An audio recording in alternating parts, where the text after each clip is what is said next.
You were against same-sex marriage. Now you're for it. You defended President Obama's immigration policies. Now you say they're too harsh. You supported his trade deal dozens of times. You even called it the gold standard. Now, suddenly last week, you're against it. Will you say anything to get elected? Well, actually, I have been very consistent over the course of my entire life. I have always fought for the same values and principles. Do you think New York State should recognize gay marriage? No. No. Okay. I believe that marriage is not just a bond, but a sacred bond between a man and a woman. I have not supported same-sex marriage. I have supported civil partnerships and contractual relationships. I support marriage for lesbian and gay couples. I support it personally and as a matter of policy and law. So you're saying your opinion on gay marriage changed, or you changed your mind? I have to say, I think you are being very persistent, but you are playing with my words and playing with what is such an important issue. I'm just trying to clarify so I can understand. No, I don't think you are trying to clarify. I think you're trying to say that, I used to be opposed and now I'm in favor and I did it for political reasons, and that's just flat wrong. So let me just state what I feel like you are implying and repudiate it. I have a strong record. I have a great commitment to this issue, and I am proud of what I've done and the progress we're making. Yeah, I'm sorry, I just want to clarify what I was saying. No, I was saying that you maybe really believed this all along, but, believed in gay marriage all along, but felt for political reasons America wasn't ready yet and you couldn't say it. That's what I was thinking. No, that is not true. It really is great how long you've supported gay marriage. Yes. I could have supported it sooner. Well, you did it pretty soon. Yeah. Could have been sooner. Fair point. Just in July, New Hampshire, you told the crowd you, quote, take a backseat to no one when it comes to progressive values. I take a backseat to no one when you look at my record and standing up and fighting for progressive values. Last month in Ohio, you said you plead guilty to, quote, being kind of moderate and center. Do you change your political identity based on who you're talking to? No, I think that, like most people that I know, I have a range of views, but they are rooted in my values and my experience. I get accused of being kind of moderate and center. I plead guilty. Just for the record, are you a progressive or are you a moderate? I'm a progressive.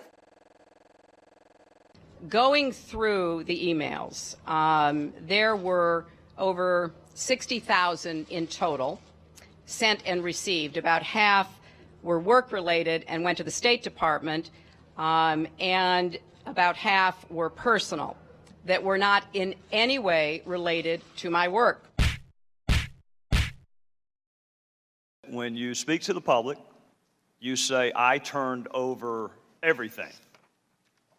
That's, for the most part, a direct quote. When you talk to the public, you say, I turned over everything. 90 to 95% of my work-related emails were in the state system. If they wanted to see them, they would certainly have been able to do so. You know what? That is maybe the 10th time you have cited that figure today. It is. And I have not heard anyone other than you ever cite that figure.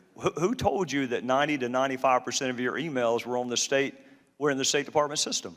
Who told you that?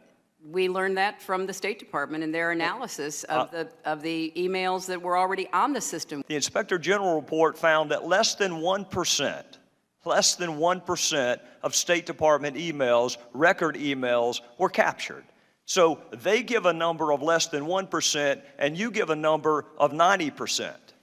I have absolute confidence that everything that could be in any way connected to work is now in the possession of the State Department.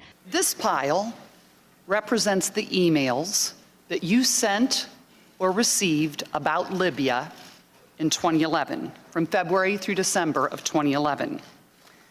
This pile represents the emails you sent or received from early 2012 until the day of the attack. There are 795 emails in this pile. We've counted them.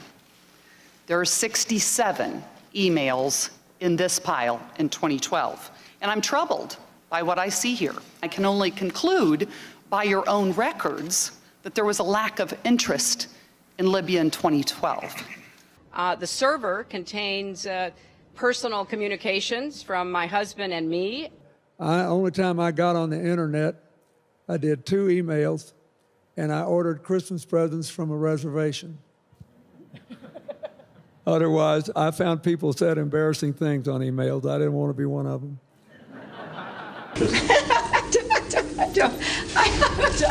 I mean, and how many angels dance on the head of a pin? I have really nothing to. I mean, how do you answer that? I represented Wall Street as a senator from New York, and I went to Wall Street in December of 2007, before the big crash that we had, and I basically said, cut it out. Quit foreclosing on homes. Quit engaging in these kinds of speculative behaviors. Now, who's exactly to blame for the housing crisis? I think there's plenty of blame to go around. Home buyers who paid extra fees to avoid documenting their income should have known they were getting in over their heads. Of course, we have to deal with the problem that the banks are still too big to fail. We can never let the American taxpayer and middle-class families ever have to bail out the kind of speculative behavior that we saw. But we also have to worry about some of the other players. AIG, a big insurance company, Lehman Brothers, an investment bank. There's this whole area called shadow banking. That's where the experts tell me the next potential problem could come from. So I'm with both Senator Sanders and Governor O'Malley in putting a lot of attention onto the banks. And the plan that I have put forward would actually empower regulators to break up big banks. I represented New York, and I represented New York on 9/11. When we were attacked, where were we attacked? We were attacked in downtown Manhattan, where Wall Street is. I did spend a whole lot of time and effort helping them rebuild. That was good for New York, it was good for the economy, and it was a way to rebuke the terrorists who had attacked our country. 9/11 was bad. I agree with that.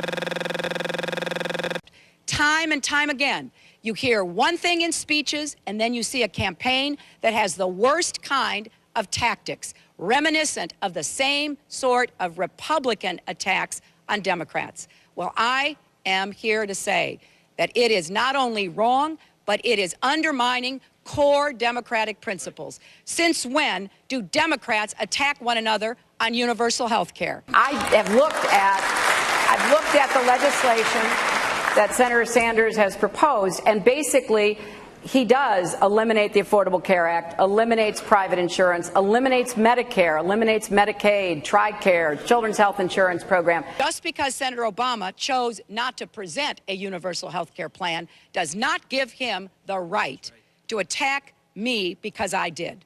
So let's have a real campaign. Enough with the speeches and the big rallies and then using tactics that are right out of Karl Rove's playbook.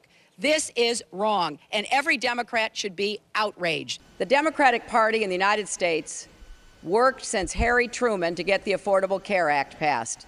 So shame on you, Barack Obama. It is time you ran a campaign consistent with your messages in public.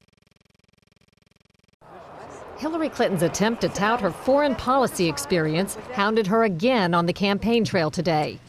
I made a mistake in describing it. She claimed she misspoke last week and was sleep deprived when she described landing under sniper fire in Tuzla, Bosnia, something that didn't happen. But CBS News has found several times in the past few months when Senator Clinton used the Bosnia trip to try to show her international experience. December in Iowa. We landed in one of those corkscrew landings and ran out because they said there might be sniper fire. I don't remember anybody offering me tea on the tarmac when that was happening. Then in February. The welcoming ceremony had to be moved inside because of sniper fire. And last week.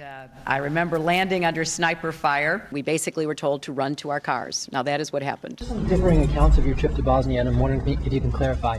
I know you recalled, ducking under sniper fire, and Sinbad in his account, who was on the trip, he said that the most dangerous part was remembering where he was going to eat next. He's a comedian, Jeff.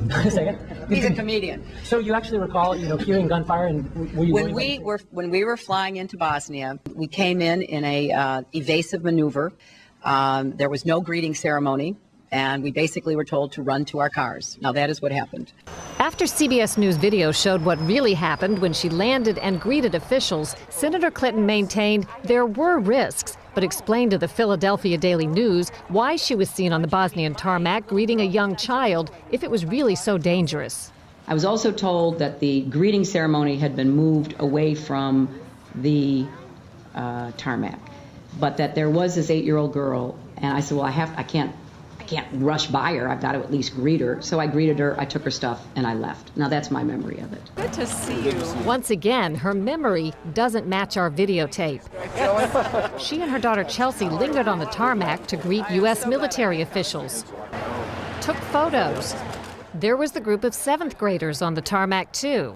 And then Senator Clinton walked to the armored vehicle where she did eventually duck and enter.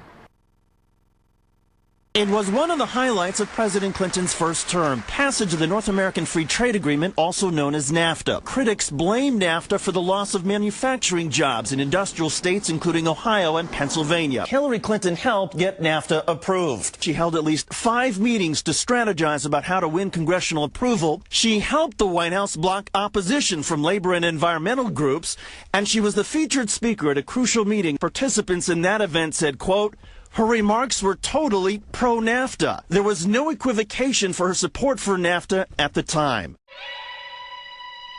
You know, I have been a critic of NAFTA from the very beginning. My concerns about NAFTA expressed years ago have been well documented and verified. I didn't have a public position on it. I have spoken consistently against NAFTA. And if you look at what I have been saying, it has been consistent. I have been consistent. You can go back and look at from the very beginning. I was one of the voices in the administration warning about NAFTA. You said it was good on balance for New York and America in 2004, and now you're in Ohio, and your words are much different, Senator. The record is very clear. Well, you don't have all the records because you can go back and look at what I've said consistently. Oh, I think that everybody is in favor of free and fair trade, and I think that NAFTA is proving its worth. I think on balance, NAFTA has been good for New York and America. Was NAFTA a mistake? NAFTA was a mistake to the extent that it did not deliver on what we had hoped it would. Your opponents are saying that that's really part of a larger pattern with you, that you often avoid taking firm positions on controversial issues.